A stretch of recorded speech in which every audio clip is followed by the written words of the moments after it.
أعوذ بالله من الشيطان الرجيم بسم الله الرحمن الرحيم الحمد لله والصلاة والسلام على رسول الله أما بعد.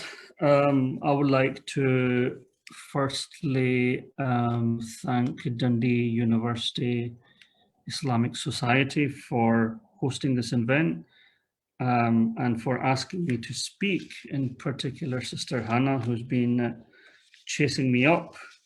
And unfortunately, I've booked two events today, so I've just jumped out of one into another.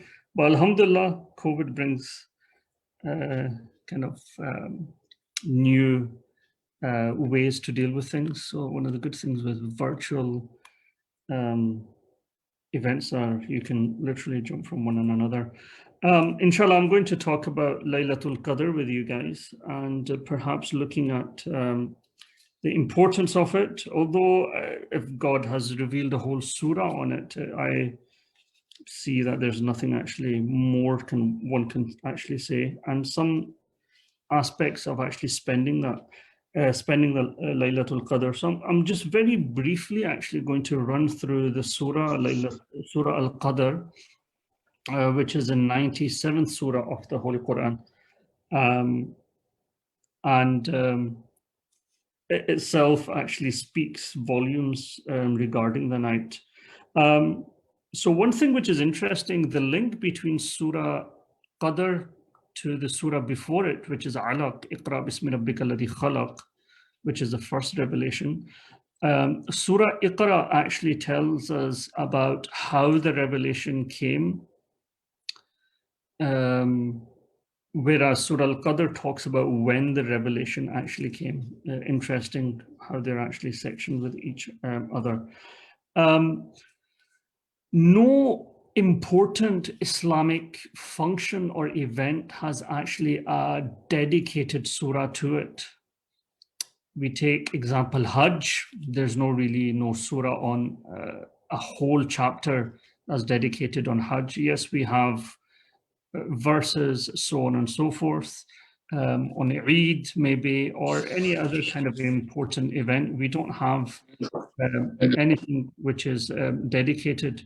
We have Surah Al-Jumu'ah, for instance. That surah is dedicated to Surah Al-Jumu'ah, but even then it's the last three verses. Ya ayyuhalladhina amanu idha nudiya lis-salati min yawmil jumu'ah.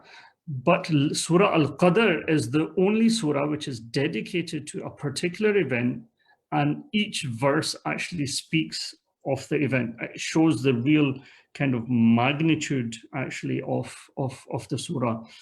And it's very short, it only has a couple of verses, around 5 verses. And most of us have actually memorized it. So I thought it's quite good for us to run through what it means. So for us, when we actually, when we read it in our prayers and, when we think about the meanings. The first ayah, Inna anzalnahu fi Laylatul Qadr. Indeed, we revealed it on the night of Laylatul Qadr. Now, Inna here is obviously we, and Allah subhanahu wa ta'ala uses the plural pronoun sometimes to stress actually upon something.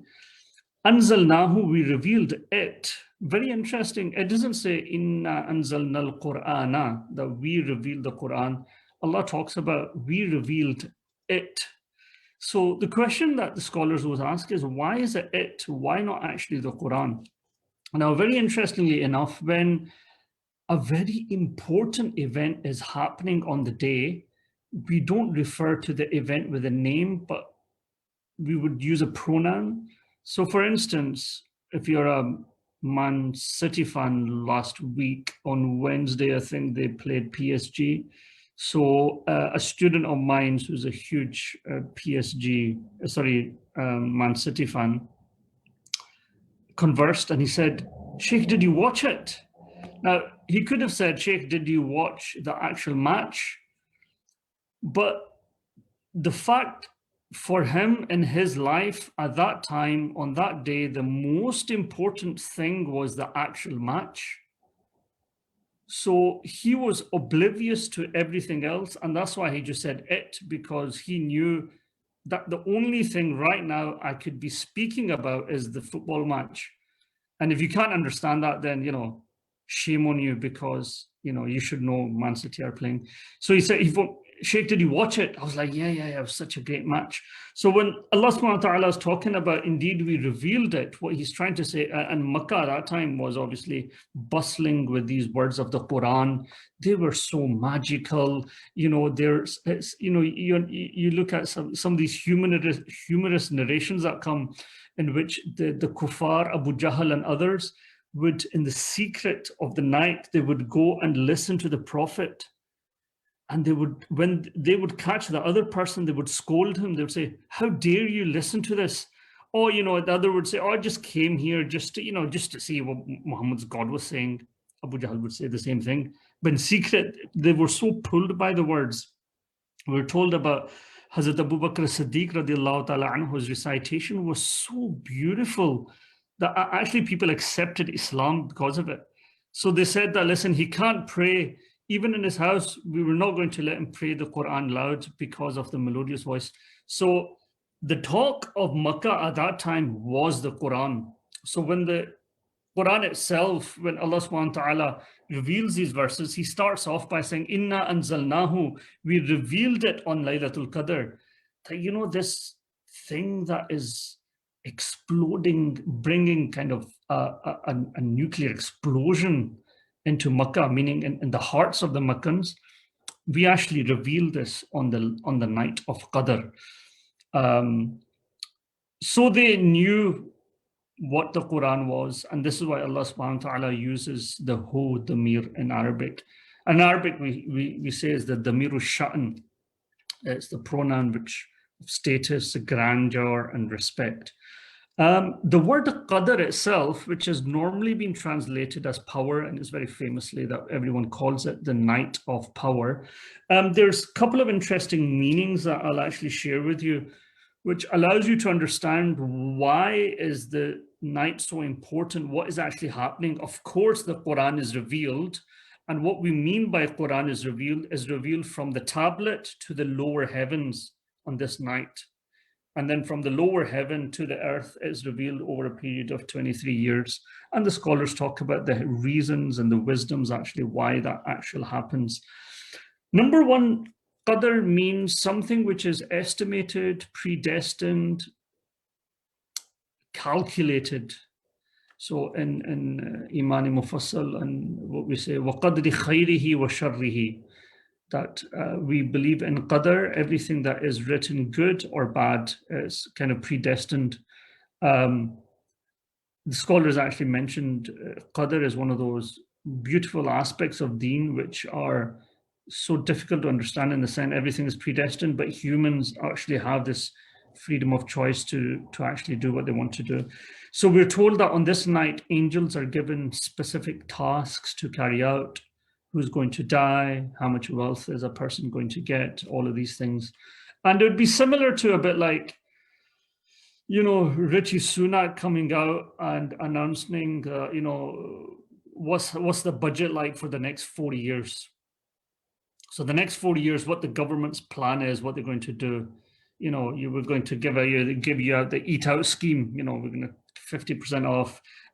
We're going to, this amount of money is going to be allocated to defense. And this year, actually, they've allocated a lot of money towards defense. We're going to cut back on social projects and social income, so on and so forth. So the Laylatul Qadr is almost like a budget day where Allah subhanahu wa ta'ala has kind of given these duties to all of these angels to do. So inna anzalnahu fi Laylatul Qadr, we reveal the Quran on a night which is auspicious itself because it's the Quran came down from the tablet to the lower heavens, but also this thing of duties are actually happening of it. Number two, the scholars say Qadr also means honor and respect. And in Urdu, we use the same word, Qadr, kisi ki qadr karna, which means to respect someone. And why do they say that? They say that because of the most important things that are happening actually here. The Arabic, سميت بها للعظمة والشرف لأن العمل فيها يكون ذا قدر عند الله. Because of the status of this night, it has such an honor. لأنزل الله تعالى فيه كتابا ذا قدر, because Allah subhanahu wa ta'ala reveals down the most respected and honorable of books upon ala rasulin ذي قدر, upon a prophet who is most respectful and dignified. Ala ummati dhati qadrin, upon the ummah of the prophet, essentially, which is the most respected in the most respected month. So it's like the coming together of a few different things that make this night so special. I mean, it would be something like, I don't know, someone very important giving an award to someone else who's very important on an important night, basically. It's just the coming together of so many kind of individuals and beings, actually, that makes it very, very special. وَمَا أَدْرَاكَ مَا Laylatul Qadr. And what do you know about this night? What do you really know? An interesting verse. It's a bit like talking to a child and try to explain to them, I don't know, the importance of Einstein's theory, basically, on relativity. And the kid's like, you know, this is garbage, why are you telling me that? And you're like, you just don't understand the importance of it. And it was because of this that we led to a breakdown, actually, in physics and understanding the physical world. So the Quran is almost the same. It's like you humans with your kind of tiny brains don't really understand the nature. I mean, وَمَا أَدْرَاكَ مَا Laylatul Qadr. And what do you really know about this, such an important night? Laylatul Qadri khayrun min alfi shahr. That this night is actually better than 1,000 months. 1,000 months. Figure of speech, people literally take it as 82, 83 years. The Quran says khayrun min is actually better than 1,000 months, not equal to. And the reason, one of the reasons and the raison d'etre behind this is that the Sahaba had come to say, Ya Rasulullah, we have very short lives, like 70, 80 years, we die, can't really do much worship. I mean, out of 80 years, if you calculate that, and, you know, kind of coaches will tell you, people who coach people, life coaches, that if you sleep 8 hours a day, most of us probably sleep more, but 8 hours a day, that's like a third of your life gone. So if you died at 90, 30 years of your life has actually gone to sleep. And sleep could also be reward. It protects you from sin, and if you sleep properly. And anyway, so 30 years of your life has gone to sleep. So that means you've got 60 years of life left. Out of that, I would say another third probably goes on to eat, drink, bathroom, and cooking. And then you've got 30 left. And with the social media that you have today, actually, this is very scary. If you look at your screen time, guys, actually, you can actually look at it now. You don't have to share it with me. Studies are showing like an average 10 hours. A child in secondary school spends around between 8 to 10 hours actually on phones or on gadgets. So if 30 years have gone on sleeping, and let's take the food and stuff out, and then another 30 years have gone out on social media and your gadgets, depending on your screen time, if we say an average of 8, you've got 30 years left in which you've ate, cooked, met friends, gone out, and then from that you try to calculate how much you've spent in prayer and good. You'll be pushed hard to say probably a year or two. It's quite scary, actually, when you think it like that. How our lives are so taken up by everything. So the Sahaba were saying, Ya Rasulullah, basically our lives, we don't have, and obviously Sahaba at that time, they slept very little. They didn't have, gadgets or phones. So, I mean, if they died at 80, you could say more than 3/4 of their life has been spent on ibadah, substantial amount. But even then, they're actually complaining that we never got much done because the previous ummahs had, 800, 900 years. Sayyidina Nuh alayhi salam lives over 900 years. And then the Prophet ﷺ is given this beautiful night in which, and this is what I'm trying to point out, Alfi Shahrado means 1,000 months, actually means a lifetime according to scholars. So each year of your life, you're giving a lifetime of worship. So if you die at the age of 90, you were given 90 lifetimes of reward actually on these nights. I mean, that is spectacular, actually. So literally what that means is that if you, in your lifetime, catch Laylatul Qadr on one of the nights, and you die at 90, and we've broken it down to how many hours we waste, even if you caught one Laylatul Qadr, that means that you actually have catched 90 years of worship and actual goodness. And so in one of the 90 years that you lived, if you caught Laylatul Qadr, you actually catch 90 years of worship. Now, and I'm not very great in maths, but 90 times, so in 10 years, if you caught Laylatul Qadr in 10 years in your life out of the 90 years, you're going to get rewarded for 900 years. And then you can actually multiply that. So literally, although you've lived a life of 90 years, the worship that you've done is actually going to come to 90,000 years or even actually more.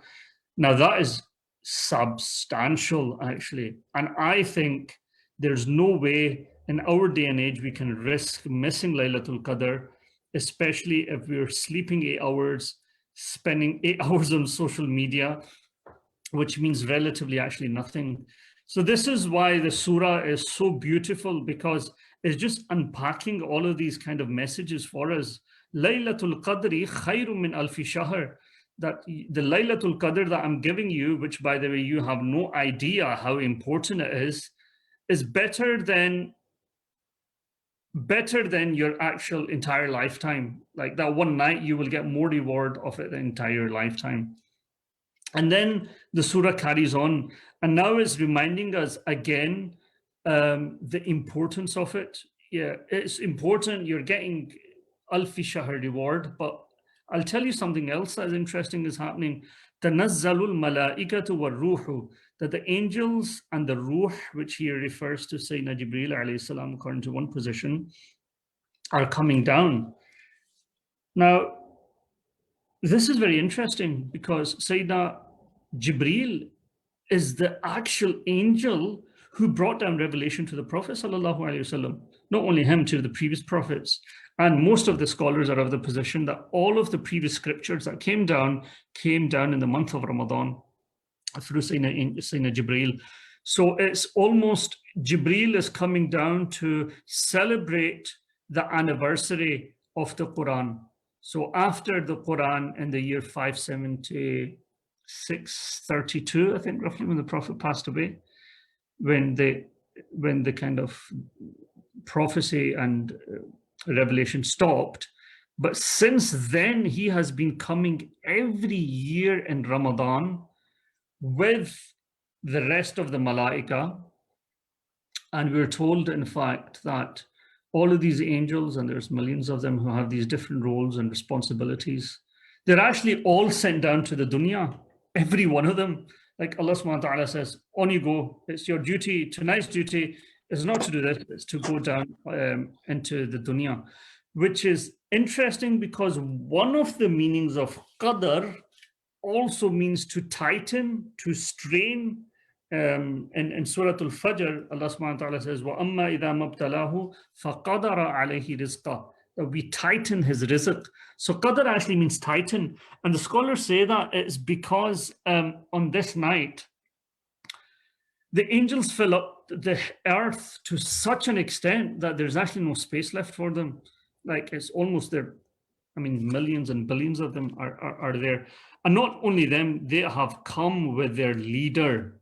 Sayyidina Jibreel alayhi salam. I mean, he is the VIP guest for tonight. You want to understand the importance of an event? You do that by understanding who's organized the event, what you're getting at the event, and who's the VIP guest. If you take some of the biggest events that have actually happened, I don't know, all these kind of, I mean, I don't know if anyone knows Glasgow, but the Hampden Park, which is the Scottish National Park, just up the road. I mean, right now I'm in my office in Pollokshields. It's about 10 minutes away. So when of these singers come, my grandmother is buried in the Lynn Castlemilk Cemetery. So from Pollokshields to Castlemilk, the route I usually go is through Tory Glen. So you pass the park. And on nights when there's a lot of shouting and screaming, Hampden Park is full. So when you're normally at the lights, I'd probably put my window down. I was like, I ask someone, "Oh, guys, where are you going to? What's happening?" "Oh, so-and-so have come. And, it's, so-and-so have come and it's a 60,000 seater capacity." And then you realize, Jalo, okay, it's a big singer. And, that's why people have actually packed that out. So the VIP guest who is actually arriving in central stage is very important. So Allah subhanahu wa ta'ala openly in the surah, very kind of explicitly says, Malaika and Ruh, that although the Quran was revealed on this night centuries ago, okay, that's fine, it is special, but who is actually coming on this night? We want to know.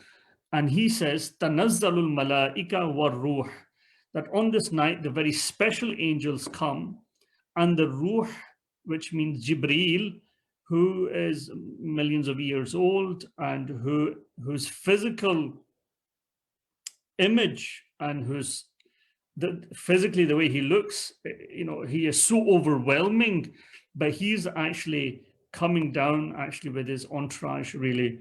And some of the scholars actually mentioned that the angels that he comes down with are the elite angels whom normal angels actually can't see. So the Ruhul Amin, who Allah subhanahu wa ta'ala talks about in the Quran, that whoever is an enemy of Jibreel and Mikael, they are actually doomed. The same Jibreel who came down with the Wahi, who came to support the Prophet sallallahu alaihi wasallam through the battles of Badr and Tabuk, and came down to say salam to the Prophet. He himself, guys, is actually coming on this night. And if anyone wants to know the importance of Laylatul Qadr, I mean, this is sufficient. Ruhul Amin is actually coming. The same angel who came to Sayyidina Maryam and said to her that Allah subhanahu wa ta'ala is blessing you with a child. So it's the same. Tanazzalul malaikatu wa ruhu fiha bi'idhni rabbihim min kulli amr. That on this day, Jibreel and the rest of the angel, they come down bi'idhni rabbihim, with the permission of Allah subhanahu wa ta'ala.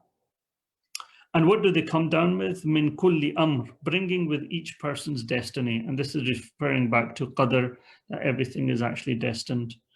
So a momentous actually occasion. And I would say Laylatul Qadr is like an anniversary of the Quran. Every year someone dies, you remember them yearly, or so-and-so, my grandparents died this year, let's do Salih Sawab for them, read Fatiha. Or, some of the major battles that happened. Battle of Badr, for instance, that happens in Ramadan. Every year we commemorate that. For instance, the Turks, they commemorate the Battle of Malazgirt, which is when the Seljuk ruler Alp Arslan defeats the Byzantines in modern-day Turkey. Anatolia opens the way for Islam to come in. They celebrate that every year because it's a way Islam coming in. They also celebrate the kind of opening of Istanbul, when Istanbul was taken over by Mehmet al-Fatih, which was Constantinople, 1453. That's celebrated every year. So events are celebrated every year to remember the momentous occasion. And the Prophet used to do this. We were told that every year he would go out to meet the graves of the people of Uhud, actually. There's some, actually, I've forgotten them, but there's some very interesting hadith I had just recently been reading about the Prophet had set out some days to remember some stuff. I just found it quite interesting that he actually, and the Sahaba would do that. They mark certain days just so they remind. And for us, Laylatul Qadr comes every year. So it's essentially as an anniversary in which Jibreel, who's this kind of the main guest who has been fulfilling the duties for century, he's actually coming down. What do they come down with? Salam hiya hatta matla'il fajr. If you know Arabic, this is interesting. Salamun hiya. Salam here should be hiya salam, which but salam is brought forward, so it is a khabar muqaddam, and hiya is mubtada muakhar. The reason why Allah has brought this forward, salam is a noun. It means peace. But the scholars have understood it to have a few meanings, which is very interesting. So literally it means peace until kind of the break of dawn, where the time of Fajr starts. But salam is almost an order. It's like peace.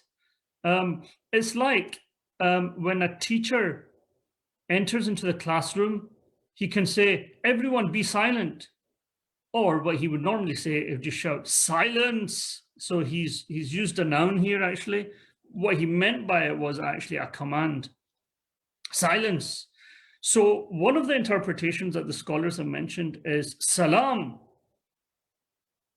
peace, which literally means Allah subhanahu wa ta'ala saying is, listen guys, this night is super powerful, super important because of what's historically happened, the Quran coming, what's happening now, meaning the angels are coming down and your destinies are, everything that's got to do with you for next year, that's actually being sent to the angels. This night, I just want peace. So from you guys, just be peace, which means stop bickering, fighting, wasting your time, but spend your time in peaceful acts that will give you peace and serenity. This is what the Quran, and it's interesting because Arabic and in the Quran, it's the connotations of qaf actually are there. That salam, and you do a waqfa here. You kind of stop here, but salam, peace, guys. Just take a break. This is a very important night. I've just told you is better than a lifetime of yours, just one night, and the Ruhul Amin is coming. But this night, peace. And also another meaning of it is the angels are bringing glad tidings and peace of Allah subhanahu wa ta'ala with them when they're descending down onto the earth. What does that mean? That means, and in a lot of the hadith it's mentioned, that the angels come down to do salam to believers. How do we know if we interacted with the angels? One of the ways actually we know is that you have this kind of peaceful feeling.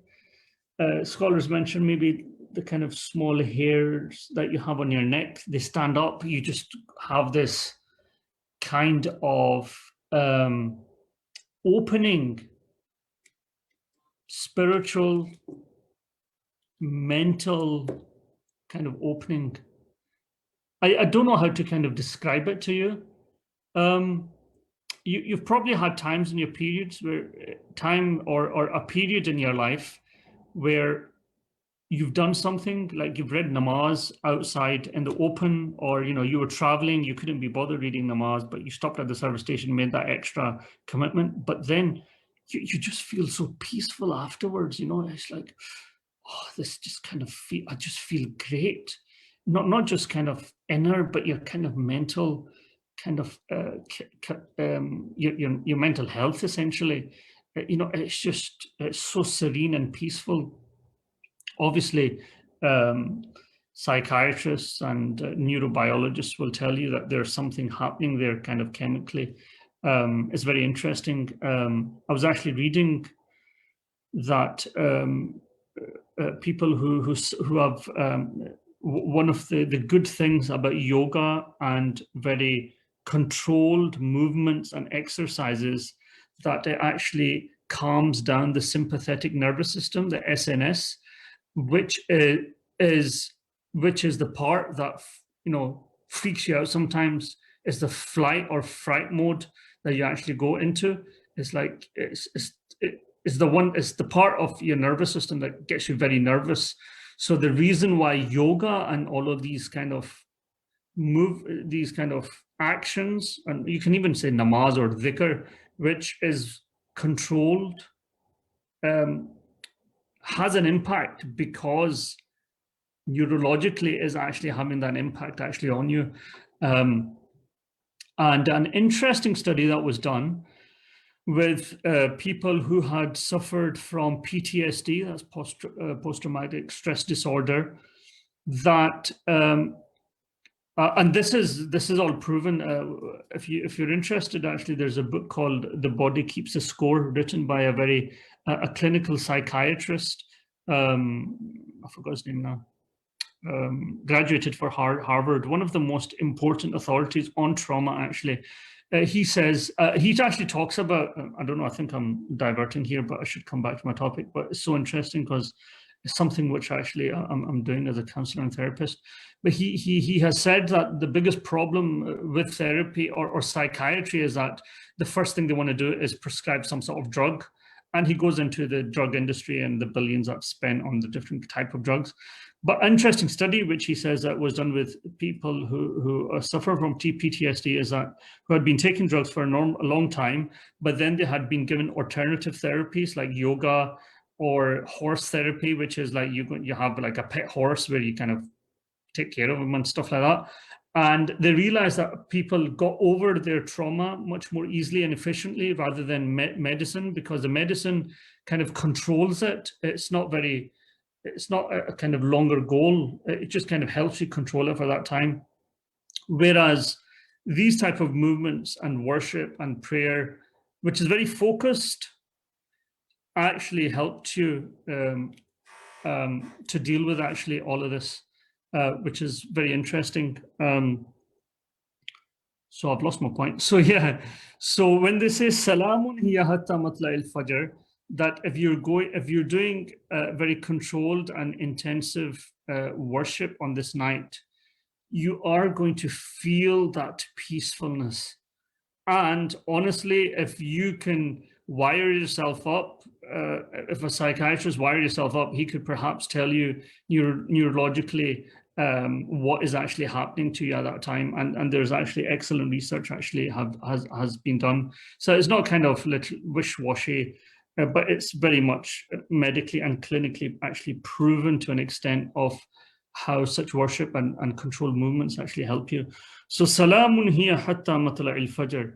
And this peace and serenity that you really want, and you're looking at, and people who deal with addictions actually is another big one that I don't have time to go into, but Dr. Martin Gaber, who is one of the biggest authorities on addictions, he's got some very good talks. You should really watch that.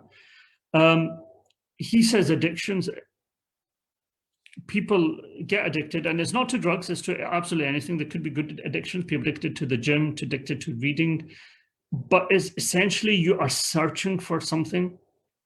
And that's why sometimes people go into drugs and alcohol. They're searching for something that can heal, not even the trauma, just heal their day-to-day kind of experience of life, because it's so tough upon them. So what Allah subhanahu wa ta'ala is essentially saying in this Laylatul Qadr, and he's talked about the importance of it, but he's finishing up now in this last ayah. And he's saying, guys, you are all brokenhearted. You have suffered a lot. Many people in our community have suffered through trauma, be it through addictions or through sexual abuse, sexual harassment. And in the book, the Body Keeps a Score, he really goes into the horrific sexual harassment that people have faced, and people have never talked about it. I mean, many of us have perhaps been through an experience like that, that we have never opened up to anyone about it. And I'm actually currently reading the chapter when in this book on trauma, where he talks about that just talking therapy, like talking to someone, perhaps a therapist or a counselor who's trained with these things, it's in itself is such a healing actually process. And I would love to actually share some of the stuff that he's written. I don't have the book on me, but I do share stuff like this on my Instagram. So we are very broken people. And Allah subhanahu wa ta'ala is saying, listen, guys, I know how broken you are, what you have actually gone through. And I am promising you that if you worship in this night, this salam, this kind of peace, can really heal some of that trauma that you have faced. Maybe not all of it, maybe a wee bit, maybe all of it, that God, I will give you such peace that it will remove those mental scars that are actually there for you. So salamun hiya hatta matla'il fajr. That this sort of peace actually descends upon the night until daybreak, until dawn, so until the beginning of Fajr. So when Sari ends, this is what happens. So this is the importance, guys, of Laylatul Qadr, and the sheer reason why we should worship, because like there can be nothing bad about worshipping on this night, actually no side effect to it. But if you look at the positives, if you catch the night, it's a lifetime of worship. You catch the night, you get to meet Ruh and the Malaika. You catch the night, you have this sense of peace and serenity. You catch this night, actually, the trauma that we've been dealing with, and someone who's a counselor and trained in counseling and dealing with people are broken, man. Like, you don't understand the crazy society that we're living in. I mean, aside from a counseling, if I just shared with you the calls I get from Shaykh on the helpline, which I do through Amina once a month, it's just shocking, actually. I mean, this is one of the reasons why I did it, just to get to know the real underbelly of the society and actually what is happening there. Shocking, man, honest to God. So Allah is saying, so all of this can really be attained on Laylatul Qadr. So that's the kind of magnitude actually of it. So what do we do, guys, on Laylatul Qadr? I mean, you can do whatever you want. That's going to bring you close to Allah subhanahu wa ta'ala. But I'm just going to share with you a couple of things. Number one, Laylatul Qadr happens in the odd nights. Although people say that it's the 27th, that is wrong. It rotates actually through the odd nights, actually. And this is based on the hadith of the Prophet ﷺ, seek it in the odd nights. People think, oh, 27th, let's do it, we might find it.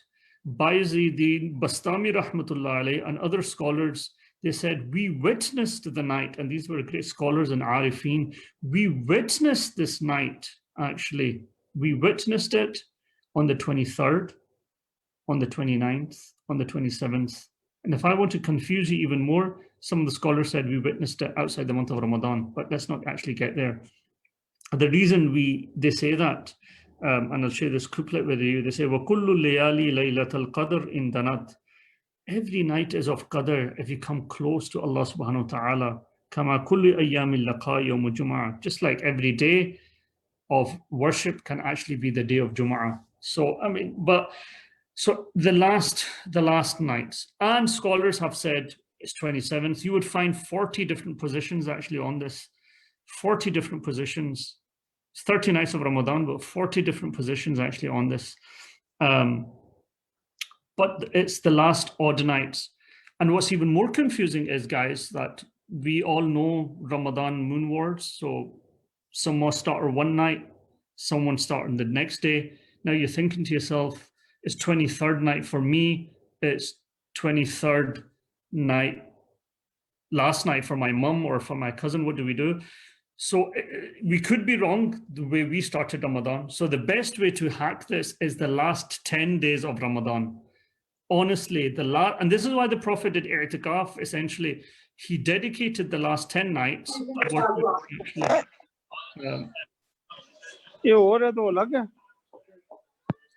Can the host put?